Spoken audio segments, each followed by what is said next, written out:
Il s'enflamme, il s'insurge, il parle avec émotion. Benoît Dutrisac, aussi divertissant qu'édifiant. Philippe Richard Bertrand. Est-ce qu'il y a quelqu'un qui calcule? Je capote. T'imagines combien ça coûte? Entrepreneur et chroniqueur passionné. Qu'est-ce que tu veux de plus? Philippe Richard Bertrand.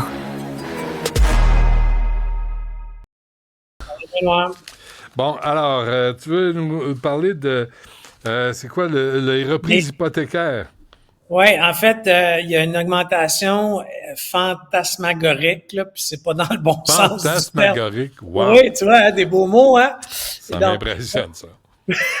Il y a une augmentation de 61% des ventes sous contrôle de justice par rapport à la même période l'an passé. Ce que ça veut dire, ça, c'est que les gens sont plus capables de payer leur hypothèque et ton prêteur hypothécaire saisit ta maison, te met dehors et vend la maison. C'est énorme, OK? En fait, ce que ça nous dit, c'est que les gens, avec la hausse des taux, sont plus capables de payer leur hypothèque. Puis, veux pas, c'est la dernière étape de la chose. Tu sais, la première étape, c'est que ton prêteur hypothécaire te fait réagir en t'envoyant une lettre très méchante qui dit « T'es en retard, mets-toi à jour ». Puis là, généralement, il te donne 30, 60, 90 jours pour réagir. Là, tu réagis pas ou t'es pas capable. Et là, il prend possession de ta maison et il la vend. Alors ça, dans un marché... Mais là, les taux baissent, là, Phil. Oui, les taux baissent, mais si tu as accumulé, Benoît, tu sais, 3 mois, 4 mois de retard, même si ton taux baisse, tu sauves un 200$ par mois, qui n'est pas négligeable, là, tu seras jamais capable de repayer ton 3-4 mois d'hypothèque. Et malheureusement, dans le marché actuel, les banques sont énormément sous pression parce que il y a une augmentation aussi des faillites des gens, des faillites des entreprises. Alors, les banques, qu'on les aime ou qu'on ne les aime pas, en ce moment, sont beaucoup moins clémentes qu'elles l'ont peut-être été dans le passé parce que ils perdent de l'argent avec les consommateurs, ils perdent de l'argent avec les entreprises et là, ils se mettent à avoir des maisons qui, des fois, à cause de la surenchère et de la bulle qu'il y a eu pendant la pandémie, tu as peut-être payé ta maison 15-20% de plus cher, de trop cher. Ah, c'est une tempête parfaite hypothécaire. Puis je te rappelle que dans une autre chronique, on en avait parlé, mais 50% des gens doivent renouveler leur hypothèque en 2025. Au Québec, 50% des hypothèques sont renouvelables, que tu sois sur un taux fixe ou un taux variable. Ça va avoir une incidence. Moi, j'ai peur qu'il y ait un resserrement de la banque et la banque pourrait carrément te dire « Tu as toujours payé ton hypothèque, mais tu ne fites plus d'un critère. Trouve-toi une autre banque. » Imagine. C'est ça qui s'en vient, là. Je te le dis. On va se reparler de ça dans 6-7 mois, là. Puis tout le monde qui m'avait dit « Non, ça se fera pas. » Si l'économie continue à aussi bien mal aller, les banques vont resserrer leurs critères, puis il y a des gens qui vont avoir la surprise de leur vie. Ils vont jamais avoir fait un paiement en retard, mais ils vont se faire dire par leur institution, on est désolé, tu es dans un facteur de risque trop important, trouve-toi une banque. Mais les banques, là, c'est quand même pas des demi-dieux. Les banques, là, à un moment donné, il faudrait les mettre au pas avec leur carte de crédit à 20% de taux d'intérêt. Cette arnaque immonde de la part des banques. 27%, c'est une avance de fonds. C'est quand même dégueulasse. J'ai pas vu de banque faire faillite. Mais là, t'as Jack Mitzing puis t'as Yves-François Blanchet qui font des cacas nerveux insignifiants à Ottawa. Peut-être qu'ils pourraient aborder des thèmes qui touchent les Canadiens et les Québécois réellement au quotidien. En ce moment, là, il y a un paquet de sujets qui sont dans l'actualité. Je te parle pas des médias, là, l'actualité, là, des choses que les ministres, les gouvernements se parlent entre eux, puis ça chicane, qui en aucun cas vont aider, OK, l'électeur. Moi, je pense que chacun des gouvernements partout doit réfléchir. Ce qu'on est en train de débattre aujourd'hui, là, c'est une nécessité. Les gens perdent leur maison. Il y a des gens qui ont de la misère à payer leur épicerie, etc., etc. Arrêtons de s'enfarger dans les fleurs du tapis sur un paquet de sujets qui servent à rien, mais rien en ce moment, d'aller aider le contribuable canadien ou québécois. Bon, et une des rares propositions de Pierre Poilievre, il était comme temps.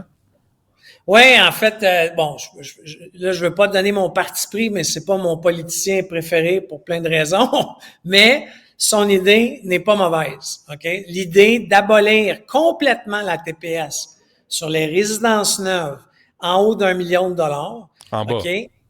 En bas, excuse-moi, en bas d'1 million de dollars, moi, je pense que ça pourrait stimuler le marché. Ça pourrait aussi aider le consommateur. Tu sais, quand tu achètes une maison, je vais dire, médiane à Montréal, by the way, c'est 560 000. Ben, à 560 000 avec la TPS TVQ, elle t'en coûte pas loin de 600. Juste à cause de la TPS TVQ. Des maisons neuves. Maisons neuves. Mais ouais. on a une crise du logement, Benoît. Il en faut des maisons neuves. Il faut qu'ils sortent de terre, des condos, des maisons. Donc, si l'incitatif, c'est d'enlever la TPS et la TVQ, mais bien entendu, le gouvernement du Québec, on est toujours à part des fois au Québec. Le ministre Girard, il veut surtout pas enlever la TVQ. OK? Parce que il dit que, c'est pas très bon. Mais pourquoi? Pourquoi on n'enlève pas la TVQ? Il faut que les contracteurs aient envie d'en bâtir plus. Il faut que les gens soient capables de les acheter. Puis aider les jeunes, la nouvelle génération, à pouvoir avoir accès à la propriété. Ça serait une vraie mesure. Non, mais Benoît, moi, j'ai ouvert un CELIAP à mon garçon de 19 ans dans lequel je lui ai appris à contribuer à chacune de ses petites payes. Il envoie un petit montant. OK, je le force un peu, là, des fois, mais tu comprends que avec 40 000, parce que le CELIAP, le maximum tu peux mettre, c'est 40 000, mais 40 000, si le prix médiane, c'est 600, que ça sera pas assez, là, avec les conditions bancaires qui sont de plus en plus difficiles. Alors, moi, je sais pas comment nos jeunes, nos enfants, là, vont accéder à la propriété qui a toujours été dans l'histoire industrielle du Canada. Mais si tu veux parler de ça, il faut parler aussi de la taxe de bienvenue des municipalités. Tu arrives dans une maison, là, tu dépenses, tu as le déménagement, tu as la peinture, tu as les rénovations. Tu sais, il faut que tu t'installes, les stars à acheter. Il y a toutes sortes de niaiseries, là. Les frais n'arrêtent pas. Et là, tout à coup, tu reçois dans ta boîte aux lettres une taxe de bienvenue qui est carrément hallucinante et sans service additionnel. Service additionnel. Ils viennent pas déblayer ton entrée, là. Ils viennent pas balayer ton balcon. Fuck all, rien. Non, mais ça, je suis 100% d'accord avec toi. La problématique des villes, c'est que les villes ont bâti leur budget en fonction d'une certaine prévisibilité sur les revenus qu'ils vont toucher de ces taxes de bienvenue-là. Mais moi, Benoît, à l'époque que moi j'ai acheté ma première résidence neuve, OK? Je me rappelle plus à quel âge, mais je devais avoir 30 ans à peu près. J'ai bénéficié à l'époque ils nous payaient la taxe de bienvenue. La municipalité voulait tellement avoir de jeunes couples qui avaient une genre de promotion, là, je vais appeler ça une promotion, ça fait un peu drôle, mais c'est ce qui m'avait permis de boucler mon budget quand j'avais 30 ans. Sinon, avec la taxe de bienvenue, c'était l'effet qui faisait que j'étais pas capable de m'acheter ma première maison, tout simplement. Alors, il y a des villes qui devraient penser, là, parce qu'il y a des villes qui s'en viennent extrêmement agressives dans le marché pour attirer du monde, là, des villes comme Victoriaville, qui ont des beaux programmes pour les jeunes qui arrivent.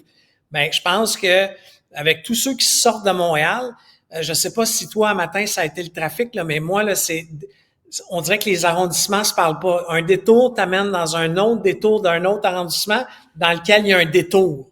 Alors, non, arrête. Madame Plante a fait un excellent travail. Tout le monde en est très fier.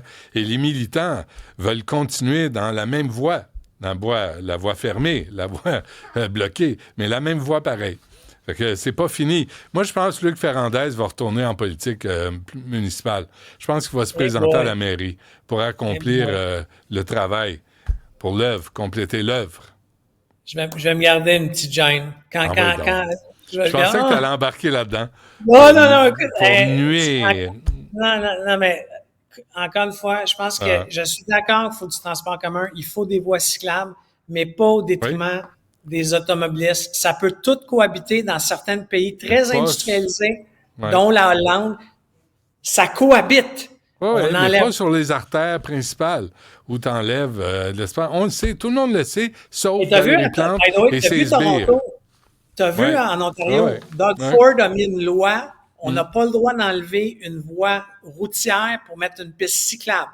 Il faut que les deux marchent. Ah ouais. Alors, ça fait crier du monde, mais ça va aider. C'est des idéologues. Tu peux pas négocier. C'est comme des crinqués religieux. Tu peux pas négocier avec eux autres. Ils détiennent la vérité. Puis ils voient l'avenir de la ville de cette façon-là. Puis j'entendais Robert Poitiers ce matin, l'ancien ministre des Transports, dire « Hey, c'est une ville, Montréal. Si tu veux vivre dans un village, déménage à un village. Mais Montréal, c'est une ville. Mais là, on veut en faire un petit village où tout le monde va se promener en charrette, puis comme des Amish. Chris, on va-tu avoir une ville pour les Amish à Montréal? Ça s'en vient là. Puis personne ne va ramasser les crottes de cheval en passant. On l'a dit souvent, pour ton information, c'est sûr que tu as entendu ça. Quand Montréal va bien, l'économie du Québec va bien. Pareil, oui. Ben là. On se laisse là-dessus, M. Bertrand, puis demain, le grand jour où tu vas revoir ton ami Trump au pouvoir. J'ai assez hâte d'avoir les résultats. Bon, merci. Salut, à demain. Bye.